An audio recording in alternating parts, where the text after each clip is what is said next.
It was supposed to be just another ordinary evening. Michael Harris had just picked up his 6-year-old son, Ethan, from his after-school art class. Snowflakes drifted lazily from the sky as father and son walked hand in hand toward their car in the grocery store parking lot. The world around them was quiet, almost serene, save for the crunch of snow beneath their boots and the soft hum of nearby traffic. But in the blink of an eye, everything changed. From the corner of his eye, Michael caught a blur of motion. A black SUV with its side door flung open. A teenage girl being dragged inside, her terrified eyes locked with his for a single haunting moment. She didn't scream. She couldn't. Her mouth was covered. Her legs kicked uselessly as the man tried to shove her deeper into the car. Michael didn't think. He didn't hesitate. He shoved Ethan behind a nearby parked sedan and sprinted forward, his heart thundering, his instincts overpowering any fear. In that moment, he wasn't just a father. He was a shield, a savior, a man who had known pain and loss, and who refused to let another child vanish into the shadows. If you believe in standing up for what's right, in second chances, and in the quiet power of human kindness, please take a moment to like this video, leave a comment, share it with someone who needs hope today, and subscribe to Gracefulness Empathy. Your support keeps these stories alive and spreading light in dark places. Michael hadn't always been this man. Just 3 years ago, he'd been drowning in grief. His wife, Rachel, had died in a sudden car accident on a rainy November night, leaving him with a 2-year-old son and a heart that refused to heal. He was an accountant by trade, a quiet, steady soul who had always leaned on his wife's laughter to get through life's storms. After losing her, he barely held on. There were days when he forgot to eat, nights when Ethan's cries were the only thing that pulled him from the edge. He wasn't the kind of man people saw as heroic. He was just trying to survive. That night in the parking lot, when he tackled the man forcing the girl into the SUV, something reawakened inside him. The fight was messy and raw. Michael got punched, thrown against the door, and nearly knocked unconscious. But when the stranger tried to flee, Michael clung to his leg, screaming for help until others came running. The man was arrested minutes later. The girl, pale and shaking, was taken to safety, and Michael, bruised and breathless, found himself at the center of something far bigger than he could comprehend. Her name was Emily, 15 years old. She'd been walking home from a friend's house when the man, a predator with a long history of violence, snatched her.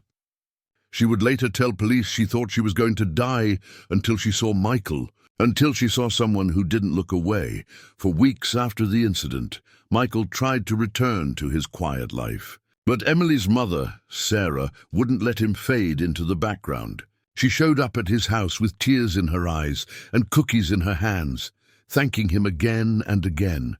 She was a nurse raising Emily on her own since her husband walked out 5 years ago. She was strong, proud, and visibly shaken by what almost happened. As they sat at Michael's kitchen table that day, watching Ethan chase his toy dinosaur around the floor, an unspoken bond began to form between them. 2 single parents, 2 broken stories, quietly mending each other. Over time, Emily started visiting too. She brought coloring books for Ethan and helped him with his puzzles. Michael noticed how quiet she was, how her eyes flicked to the windows at every sound. Trauma had wrapped itself around her like a second skin, and so Michael made space for her, not with words, but with safety. He'd always believed that healing required time, but he was learning it also needed people, patient, kind people who simply refused to give up. What began as occasional visits turned into weekly dinners. Sarah would bring casseroles, Michael would make coffee, and the kids, though years apart, found comfort in each other. There were no expectations, no labels, just warmth in a world that had gone cold. But things weren't easy. Michael struggled with guilt over not doing more for Rachel before she died. Over the nights, he let Ethan cry alone while he sat paralyzed on the couch. He wasn't sure he deserved happiness again.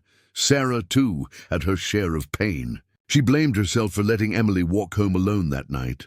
Her hands never stopped trembling when they talked about it. Then, one snowy evening months later, Emily spoke. They were decorating Michael's modest Christmas tree, Ethan asleep on the couch under a pile of blankets. She looked up at Michael, her voice barely above a whisper, and said, "You made me feel safe when I didn't even think that was possible anymore."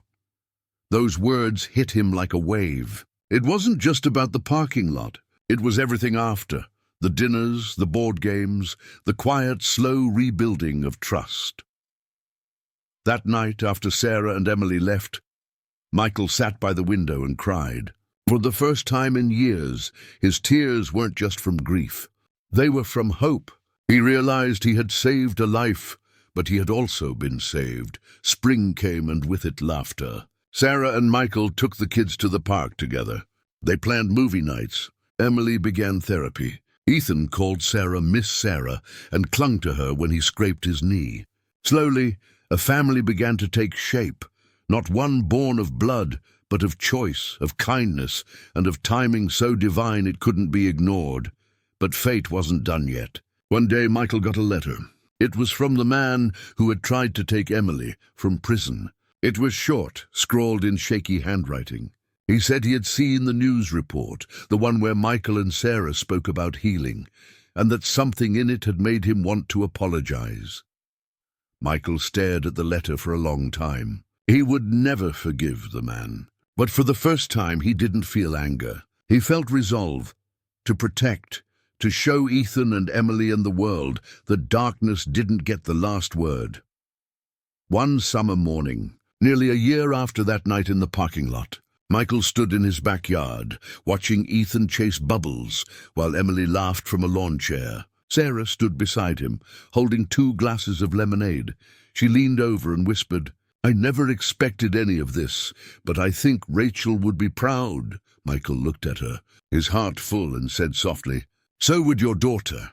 Sometimes the most unexpected acts of bravery are the ones that change not just one life, but many." Michael never set out to be a hero. He was just a man trying to be a good father. But that one moment of courage became the beginning of something bigger than himself. Love, family, redemption. If this story touched your heart, even just a little, please like this video, share it with someone who believes in miracles, and subscribe to Gracefulness Empathy. We share real cinematic stories that remind us all that hope can come from the unlikeliest places. Special request before you go. Please leave a comment below and tell us, have you ever witnessed or experienced a moment when a stranger's kindness changed everything? We read every word,